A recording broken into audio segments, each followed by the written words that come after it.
So Season 3 Reloaded kicks off here today for Warzone and Vanguard, and man, there's a ton to go over. So we're breaking it all down here for you so you're up to date and know everything that changed here regarding both games. As we go along, drop your thoughts down below. Are you liking these changes so far? There's some pretty big ones in Warzone in particular, but let me know how you feel about them down in the comments. And if you enjoy the video, drop a like on it. And if you're new to the channel, hit the subscribe button to stay up to date with all things Warzone, Vanguard, and of course, Modern Warfare 2 content here in the very near future. We're ramping up towards a reveal, so we'll keep it the day with absolutely all of it. That said, there's a lot to discuss, so let's just jump into it. Personally, I want to start out on the Warzone side of things by comparison because there's so much more in regards to big changes compared to Vanguard side of things. There's a lot of technical changes from new features and changes to quality of life adjustments here that are definitely worth noting. Firstly, let's talk big additions. Before we even jump into the game, you may notice that there is a brand new perk here, or rather, new perk to Warzone. It's there in Vanguard, this being the perk Serpentine, which reduces incoming damage if the player is sprinting. This was noted by about 20%, I think it was, so we'll see how this all plays out in theory, but it is a tier 1 perk here, meaning that you're going to have competition between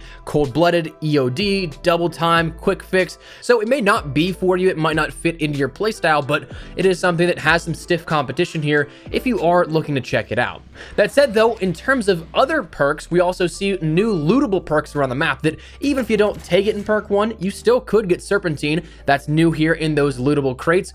That, along with tune-up, tracker, hardline, kill chain, and EOD are all now in the perk rotation as well. That adding to the already existing list of perks that are lootable within Caldera and now within Rebirth Island as well. So it's going to change the dynamic here quite a bit. I'm really curious to see how this all works out in practicality. On paper, I'm excited for it, but we'll see how it works, especially in Rebirth. I mean, that's something that is so respawn heavy. I wonder if these will be common to allow regain in any capacity. We'll have to wait and see, but anyways, we have a new field upgrade called the Radar Jammer as well, where players can deploy the field upgrade to scramble the attack map of enemy players and prevent airborne kill streaks from being used in that localized area.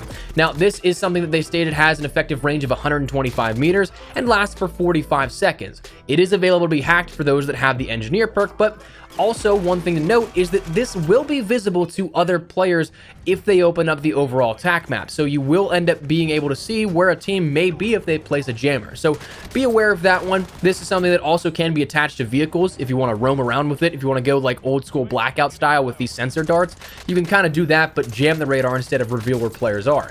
Then we'll see that ground loot now has the loadout drop markers as a rare item that you have a small chance to pick up. Now, it's not something that you should be able to find these commonly, but it will be something that is a big change here and allows for, again, maybe some more regain. You drop in after the gulag, you're last alive, you can get your teammates back, and then you find a lucky crate with a loadout drop in it. You're good to go. You're right back into the action.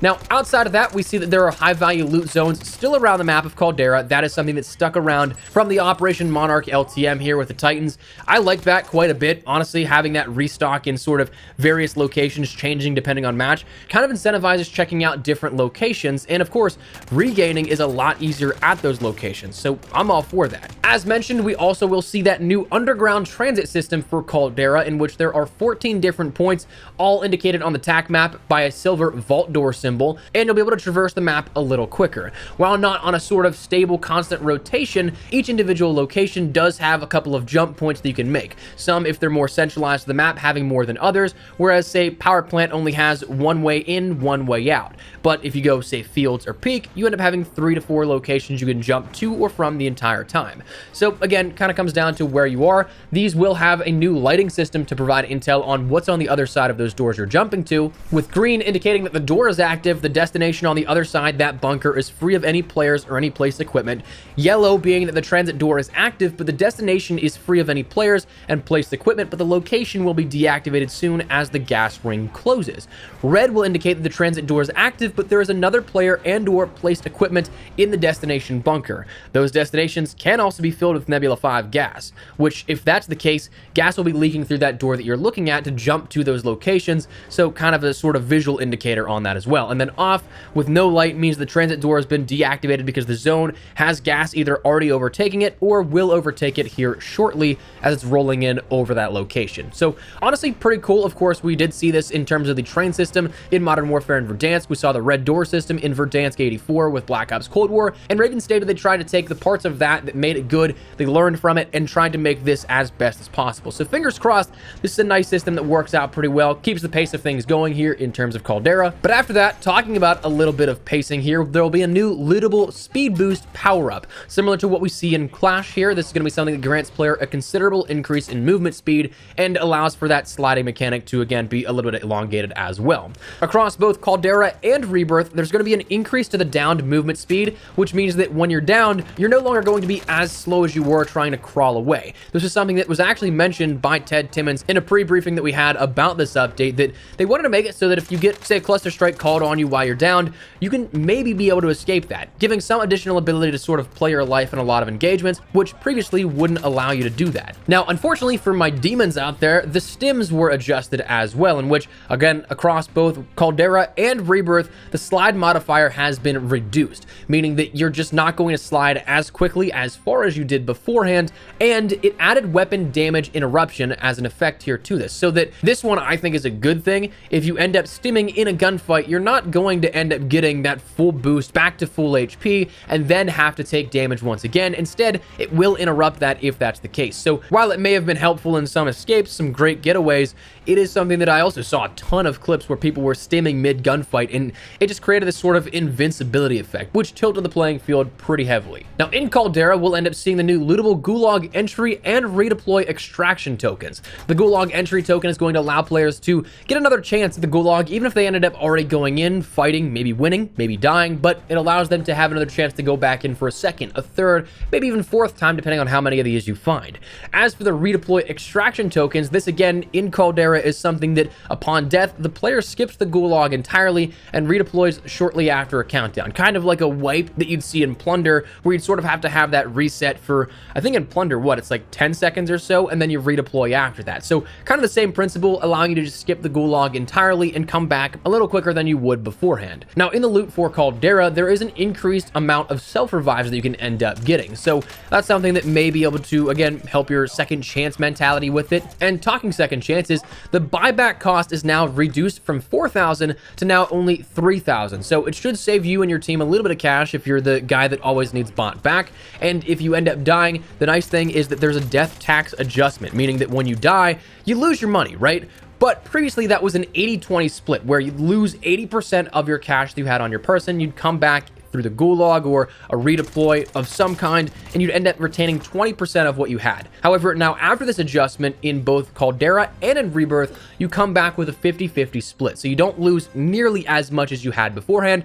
which makes maybe, say, getting those contracts and everything, stacking up as much cash as possible. It's not as much a gamble if you end up dying. So definitely nice. Now, one thing that is nice about this update is that they are increasing the amount of playtime potential. You're increasing the amount of second chances, third chances, and overall just trying to keep the play steady and the pacing up. And a big part of that is due because there is a player count adjustment for Caldera Battle Royale modes, which means duos, trios, and quads will be adjusted. Your new mode of Champion of Caldera, that solo mode, as well as Iron Trials, will not be affected by this, but overall, this is going to be something that on Caldera, you're going to see the traditional modes only now holding 120 players as opposed to 150.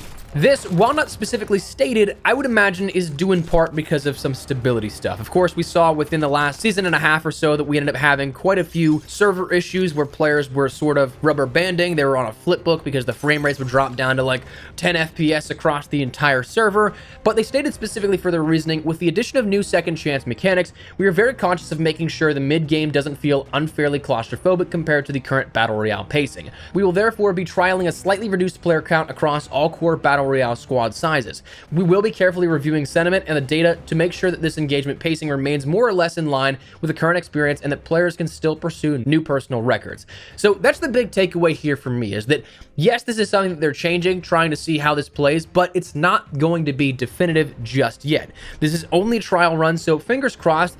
On paper, I love the idea of 150 players. Honestly, in Caldera, if the servers were to be able to take it, I think that we could do 200 easily and still have the same sort of time timing for matches not really elongated too long, simply because the map has so many more open spots, and there is quite a lot of players that drop in the same locations, lobbies die out quicker, so on and so forth. So that is something that we're going to have to take into consideration, give our accurate feedback, but that was a change that was a big one made to Caldera. Now, the final thing in terms of gameplay changes before we get to quality of life stuff within Warzone is that the new occupation scan public event is being introduced into Rebirth Island. That being something where all players will be exposed on the tac map for their location to see for all players in the game, unless they go prone prior to the sweep happening. And again, this will be a public event, so you'll get that sort of notification and a countdown to it, but it is something you'll have to consciously take into consideration in some of your gunfights. Now, moving on to the quality of life changes, this is where I am incredibly excited, man, because the first thing we'll talk about is the expanded squad HUD. This is something the community has been asking for so long. But we now see a ton of new icons and widgets on the HUD of every single player, showcasing things like how many plates you have, if you have a gas mask, a kill streak, a self-revive, if you have enough for a loadout drop or a buyback marker, things like that.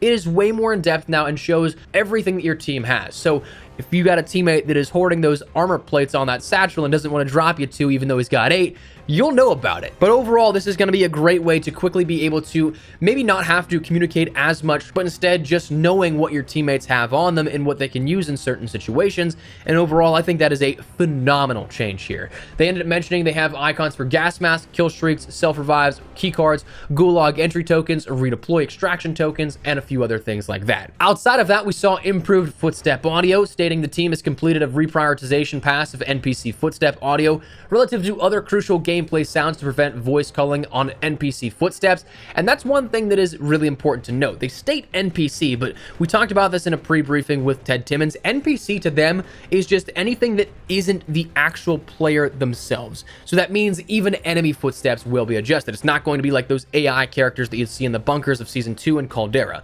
It's going to be absolutely every single player, just not you. So that's something to take into consideration as well. The ranged weapon melee damage was reduced. Gun butting now requires 4 successive hits to eliminate a target, which was previously 3. The slide camera lock was fixed, which is, thank God, that was such an annoying bug that was fixed at one point and then came back here.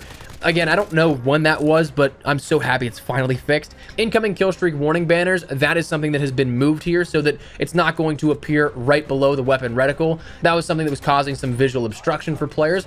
We saw that menu browsing interruption is going to be fixed here, meaning that if you're that guy that is creating your classes, but you got a teammate that always is queuing up as you're going in to put attachments on, you can do that now without it actually kicking you out of the menus. That is something that happens to me all too much. Not to call anybody out on my squad, but Lazy does that 24/7 to Zach, we're Immortal, and I. Buyback player prioritization, that is something that the interface will now prioritize dead squad mates to the first on the list of items to buy, as opposed to having to scroll through it. Weapon trade stations saw an update where perk satchels are added to epic, legendary, and fire sale trades. The ghost perk saw a reduction in the player movement threshold requiring to trigger the perk, so allowing for a little bit more stable gameplay, but also not a whole ton to be just completely ratty. So I guess we'll see how that all plays out. Not a fan of Ghost anyway, so anytime I hear that there's a nerf to a change that was made, or rather I guess a buff to the perk again, I'm not a fan initially. Spawn protection values were adjusted. That means that there will be a 25% reduction in the damage protection that it has, so you might be able to fry players out of the sky a little quicker in Rebirth. And the armored truck in season will see an adjustment to decrease the health, decrease the turret damage, and sabotage contracts will no longer be available in solo modes. Now, interestingly, we did see that the damage was increased to the frag grenade, throwing knife, claymore, proximity mine, and semtex,